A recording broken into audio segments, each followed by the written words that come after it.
Hello student, good evening to all of you students. आज की class में हमें शुरुआत करनी है अपने एक्सटेंशन एजुकेशन सब्जेक्ट के शॉर्ट नोट्स की, जिसमें पिछली क्लास में हमने यूएनओ से संबंधित जो भी हमारे संगठन थे, संस्थाएं थे, उन सब के बारे में हम अध्ययन कर रहे थे, जिसमें से मुख्य रूप से 3 संस्थाओं का अध्ययन हमने कर लिया था, जिसमें से WHO, FAO जिसे शॉर्ट में फाओ के नाम से जाना जाता है, और फिर यूनेस्को। ये 3 संगठन के बाद आज के क्लास में हम अपने चौथे संगठन की बात करेंगे, जिसका नाम है यूनिसेफ। शॉर्ट में इसको यूनिसेफ कहते हैं और इसे UNICEF से डिनोट करते हैं।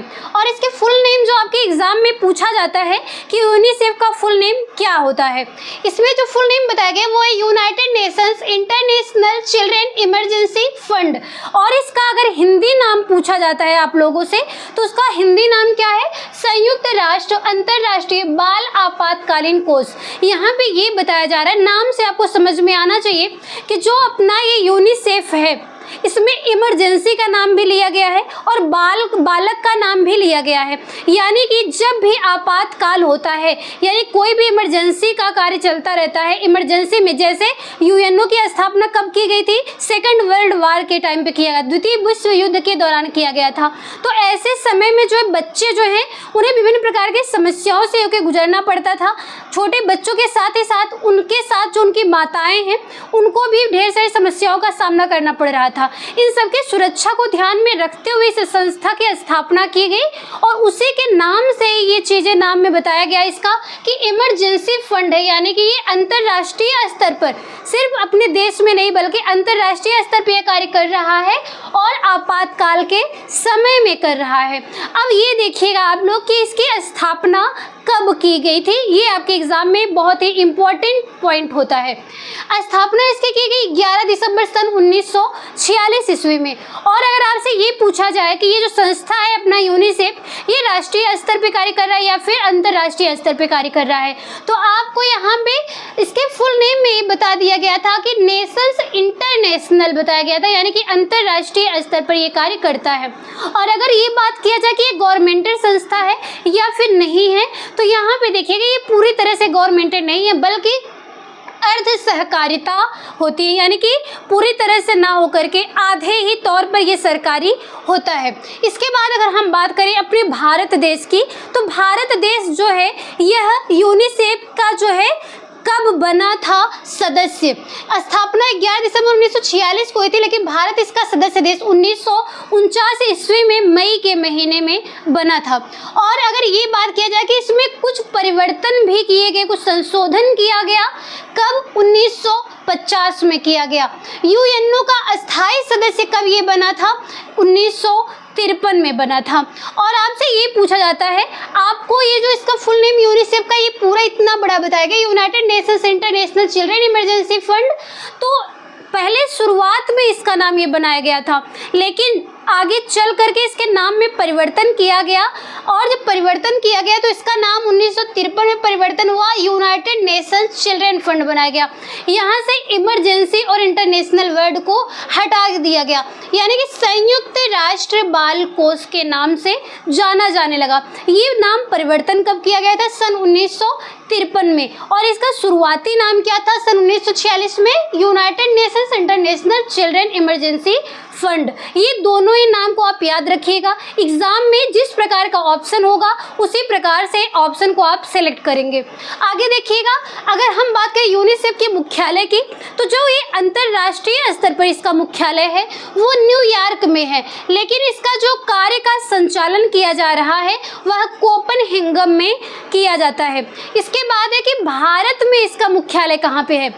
जो अंतर्राष्ट्रीय स्तर पर इसका बताया जा रहा है वो कहाँ पे है? न्यूयॉर्क में मुख्यालय। लेकिन अगर अपने भारत देश की बात की जाए तो अपने भारत देश में इसका मुख्यालय जो है वो नई दिल्ली में है।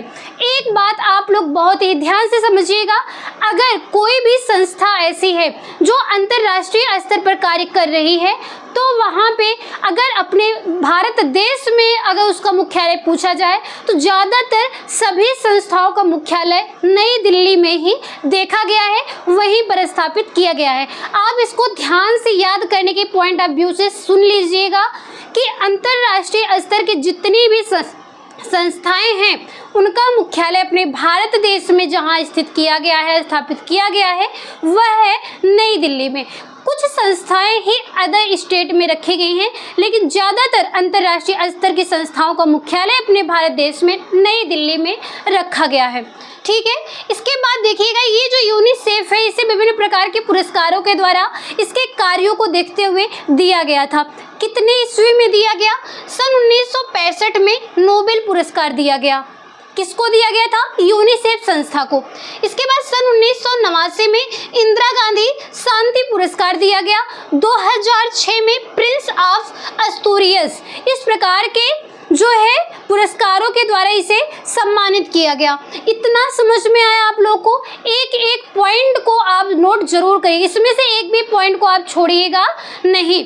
इसके बाद आप इसके अगले पॉइंट को देखिएगा, जो ये है अपना यूनिसेफ। ये जो है एक विशेष प्रकार का अभियान भी चलाया है इन्होंने।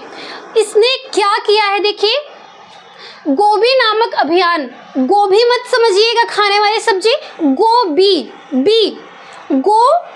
नाम से समझिएगा।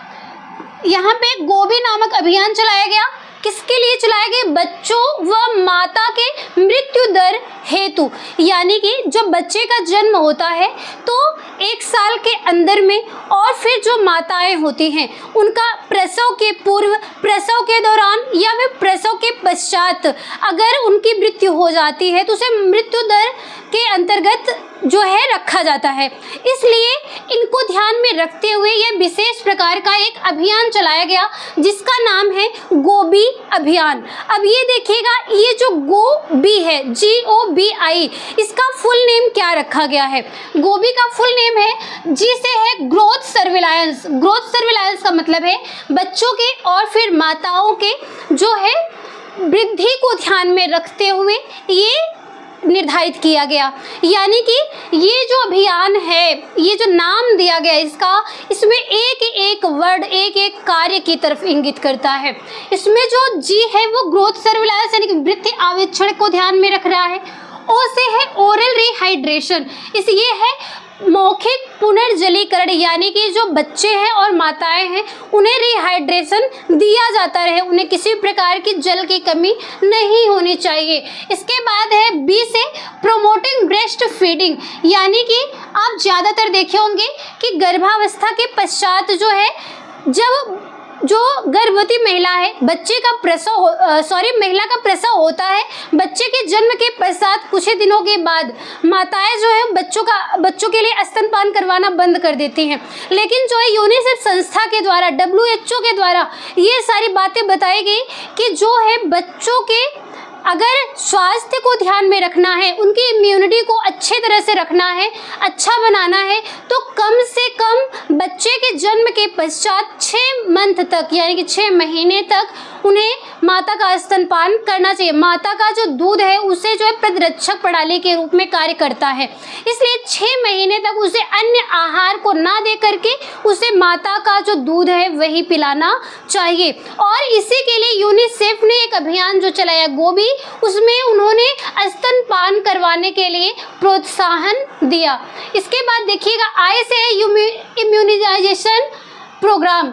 जो इम्यूनाइजेशन प्रोग्राम है वो उसका फुल नेम है प्रतिरक्षण कार्यक्रम। इसका मतलब है बच्चों की इम्यूनिटी को, जो यहाँ पे इम्यूनाइजेशन ये दिया गया है, इसमें प्रोग्राम में ये बताया गया कि जो बच्चे हैं उनके प्रतिरक्षा प्रणाली को मजबूत बनाने के लिए कुछ टीके भी लगाए गए। और इसमें जो टीके लगाए गए मुख्य रूप से 6 रोगों के बचाव को ध्यान में रखते हुए टीकाकरण का प्रोग्राम चलाया गया। इसमें देखिएगा वो 6 रोग कौन कौन से हैं जो टीकाकरण लगाए गए, जिसके लिए पोलियो, क्षय रोग, खसरा, डिप्थीरिया, कुक्कर खांसी, टिटनेस। इसमें सभी नाम आई होप आप लोग समझ रहे होंगे। अगर नहीं समझ रहे तो ध्यान से समझिएगा। पोलियो आपको समझ में आ रहा है, जैसे नॉर्मल में आप लकवा के नाम से भी जान रहे हैं।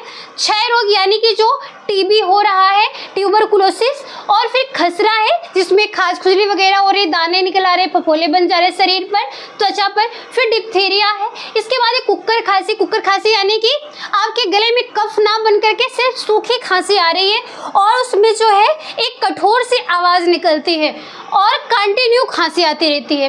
और फिर टिटेनस है, जो आपको चोट वगैरह लग जाती है तो घाव जो है वो जल्दी से भरता नहीं है, तब वहाँ पे टिटनेस देखा जाता है। तो इस प्रकार के रोगों से बचाव के लिए मुख्य रूप से 6 टीकाकरण किए गए।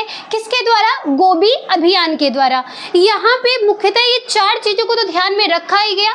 इसके साथ ही साथ वर्तमान में इसमें 3 और भी शब्द जोड़ दिए गए। वो 3 शब्द क्या है? ट्रिपल एफ इसमें और ऐड कर दिया गया। देखिए, इससे पहले एफ का मतलब है फीमेल एजुकेशन। फीमेल एजुकेशन का मतलब महिला शिक्षा को भी इसमें जोड़ा गया।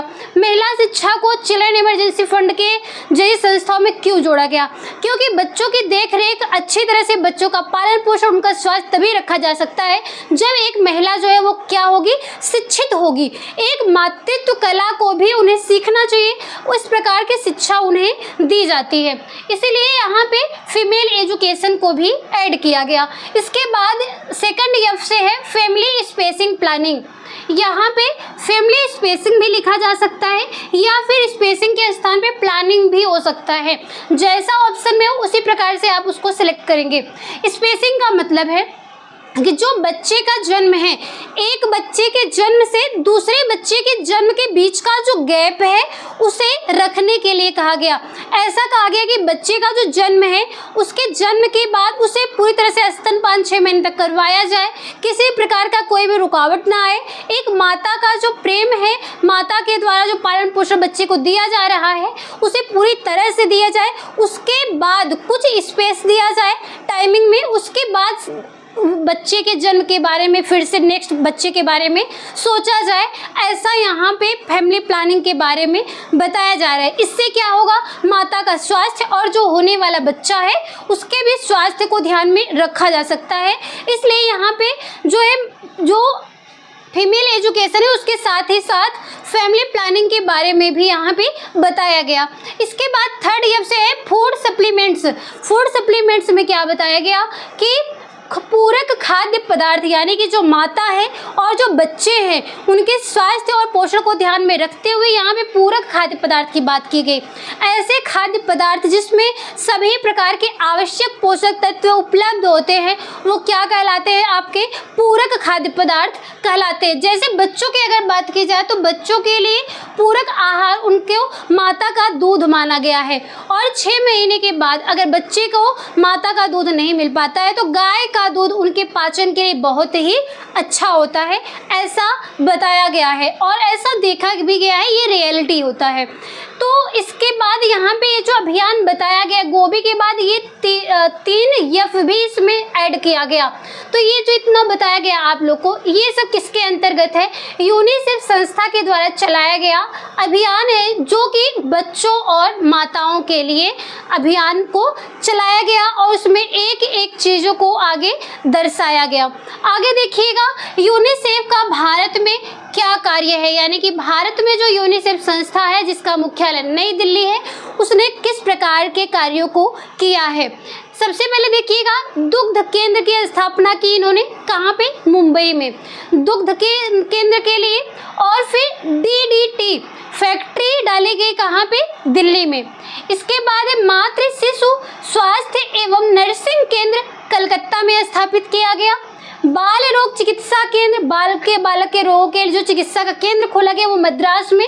इसके बाद पेनिसिलिन फैक्ट्री जो बनाई गई।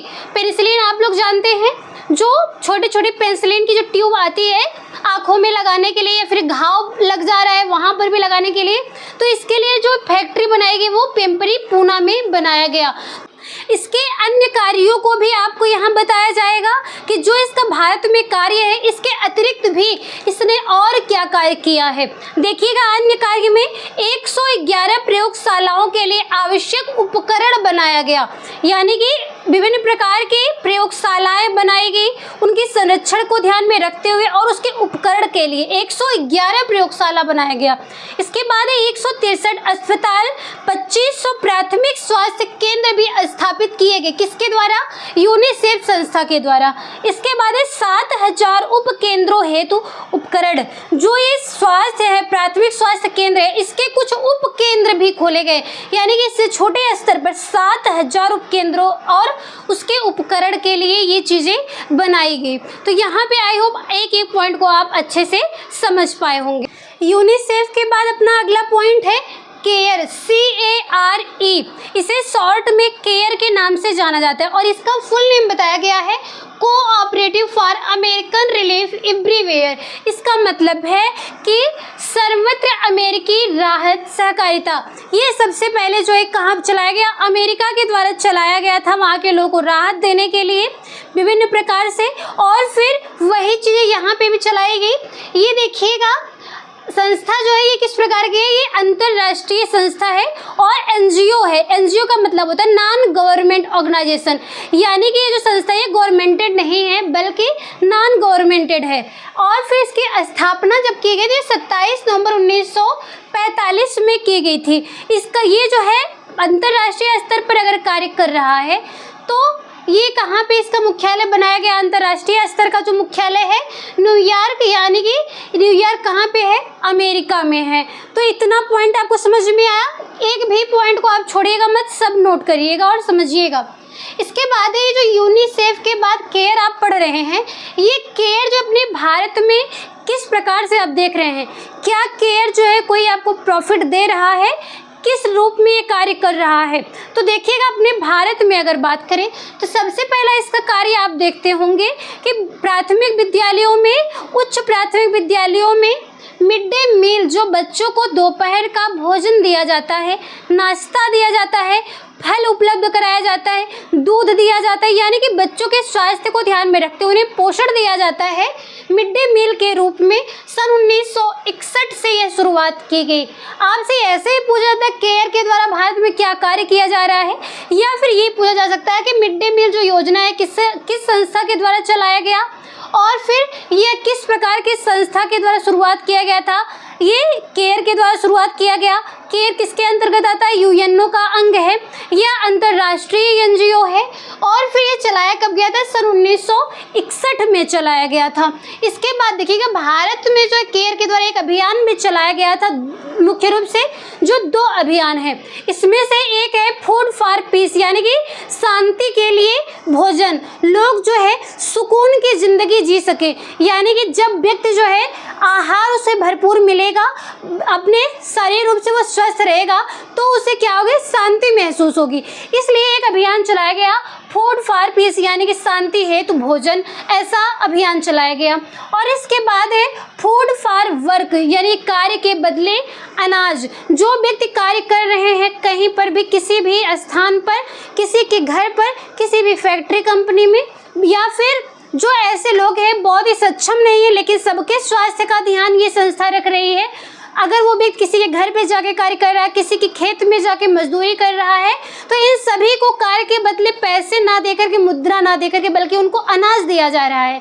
क्योंकि ऐसा भी देखा गया है कि जब पुरुष वर्ग जो बाहर जाके कार्य कर रहे हैं, ऐसे निम्न कैटेगरी में जो उतने उच्च स्तर तक नहीं पहुंच पाए हैं, तो वो क्या करते हैं अपने भोजन के लिए, यानी कि व्यक्ति जो दिन भर कमाता है फिर शाम को खा रहा है, ऐसे भी लोग हैं, या मजदूरी करके लोग अपने परिवार का पालन पोषण कर रहे हैं, भरण कर रहे हैं। तो ऐसे में कुछ ऐसे भी लोग होते हैं जो पैसा तो मिलता है लेकिन वो नशा करके उड़ा देते हैं। परिवार में माताओं के पास उनके बच्चों के पोषण के लिए, उनके देख रेख, स्वास्थ्य के लिए पैसे जो है घर पे उपलब्ध ही नहीं हो पाते, खाने को घर में कुछ भी नहीं है। तो इन सभी को देखते हुए एक अभियान चलाया गया केयर के द्वारा, जो है फूड फॉर वर्क, उन्हें कार्य के बदले जो है अनाज दिया जा रहा है। लेकिन कुछ लोग उसमें भी चालाकी कर देते हैं, अब वो जाकर के अनाज को बेच के पैसे ले लेते हैं। फिर भी मतलब जिसका जो इच्छा करे वो करे बाद में, लेकिन जो संस्था के द्वारा कुछ बातों को ध्यान में रख कर ही, कुछ लाभ को ध्यान में रख कर ही ये संस्था के द्वारा अभियान चलाया गया था। इसके बाद देखिएगा केयर के द्वारा कार्य क्या किया जा रहा है। तो सबसे पहले चिकित्सा यानी कि चिकित्सा प्रोवाइड की जा रही है, साक्षरता लोगों को साक्षर बनाने के लिए जिससे कि वो जो है अपने और बच्चों के स्वास्थ्य का देख रेख कर सके। व्यावसायिक प्रशिक्षण दिया जा रहा है यानी कि लोग अपने जीवन स्तर को ऊंचा उठाने के लिए कुछ व्यवसाय शुरू करें और उसके लिए उन्हें प्रशिक्षित किया जा रहा है। कृषि को, पोषण को और इसके साथ साथ विद्यालय बच्चों के कुपोषण जनित रोगों से सुरक्षा।